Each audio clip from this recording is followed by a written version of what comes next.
Search engine কীভাবে কাজ করে এখন সেটা নিয়ে আলোচনা করব। তো সার্চ ইঞ্জিন মূলত তিনটা ধাপে কাজ করে। এক নাম্বারটা হলো ওয়েব স্ক্রলিং, দুই নাম্বারটা হলো ইন্ডেক্সিং এবং তিন নাম্বারটা হলো সার্চিং। তো সার্চ ইঞ্জিন কোনো জিনিস খুঁজে পাওয়ার জন্য বিশেষায়িত একটা সফটওয়্যার রোবট ব্যবহার করে, যার নাম হলো স্পাইডার। স্পাইডার ম্যানের কথা চিন্তা করতে পারো।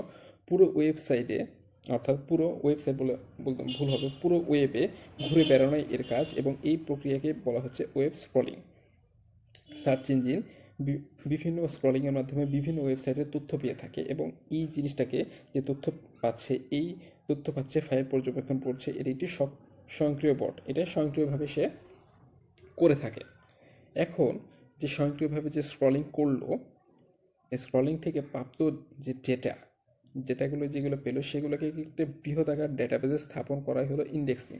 অর্থাৎ যেগুলো তথ্য পেলো সেগুলোকে সে বাড়িতে নিয়ে এসে একটা লাইব্রেরির মতো সাজিয়ে রাখলো এবং প্রাপ্ত ডেটাসমূহের সার্বজনীন ডেটাবেস তৈরি করা হলো, যা সার্চ ইঞ্জিনকে প্রয়োজনীয় তথ্য প্রদান করলো।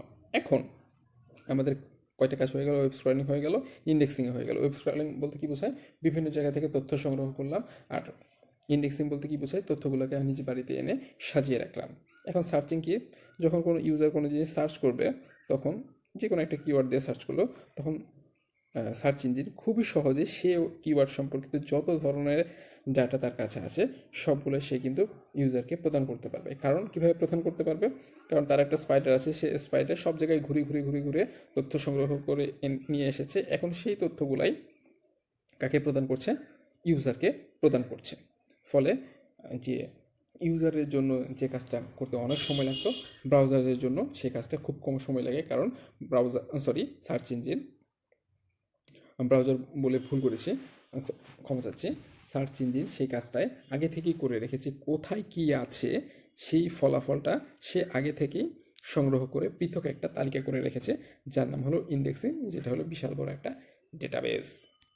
তো এইভাবে আসলে সার্চ ইঞ্জিন কাজ করে থাকে।